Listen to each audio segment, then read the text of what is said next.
Everyone. അപ്പോൾ ഇന്ന് നമ്മൾ നോക്കാൻ പോകുന്ന ടോപ്പിക് ഉത്തരായന രേഖ അഥവാ ട്രോപ്പിക് ഓഫ് ക്യാൻസർ. നമ്മുടെ ഭൂമിയിലൂടെ ഒരുപാട് അക്ഷാംശ രേഖകൾ കടന്നു പോകുന്നുണ്ട്.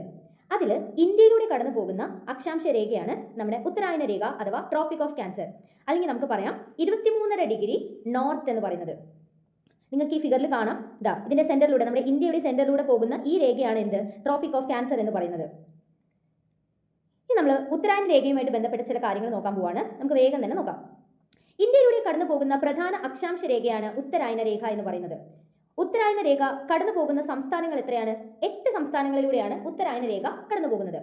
ഉത്തരായന രേഖയുടെ അടുത്ത് സ്ഥിതി ചെയ്യുന്ന ഇന്ത്യൻ മെട്രോപൊളിറ്റൻ സിറ്റി ഏതാണെന്ന് ചോദിച്ചു കഴിഞ്ഞാൽ അത് കൽക്കട്ടയാണ്. അപ്പൊ നമുക്ക് ഉത്തരായന രേഖ കടന്നു പോകുന്ന ആ 8 സംസ്ഥാനങ്ങൾ ഏതൊക്കെയാണെന്നുള്ളത് ഈസി ആയിട്ട് ഒരു കോഡിലൂടെ പഠിക്കാം. അപ്പൊ നമ്മുടെ കോഡ് ഇതാണ്: ബങ്കുജമാമി തുമ്മി. എങ്ങനെ തുമ്മേ? രാച്ചി. അപ്പോൾ കോഡ് മനസ്സിലായെന്ന് വിചാരിക്കണം. നമുക്കിനി ഓരോരോ സ്ഥലങ്ങളായിട്ട് പഠിക്കാം. ആദ്യത്തെ അക്ഷരം ബ. ബ എന്ന് പറഞ്ഞു കഴിഞ്ഞാൽ നമ്മുടെ വെസ്റ്റ് ബംഗാൾ ആണ്. അടുത്തത് ഗ. ഗ ഫോർ ഗുജറാത്ത്.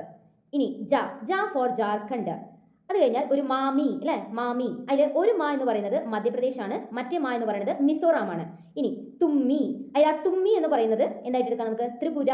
ഇനി രാച്ചി അല്ലെ, ആ രാ എന്താണ്? രാജസ്ഥാനാണ്. ച എന്ന് പറയുന്നത് ഛത്തീസ്ഗഡ് ആണ്. നമുക്ക് ഒന്നും കൂടെ പറഞ്ഞു നോക്കാം. ബങ്കുജമാമി തുമ്മി രാച്ചി.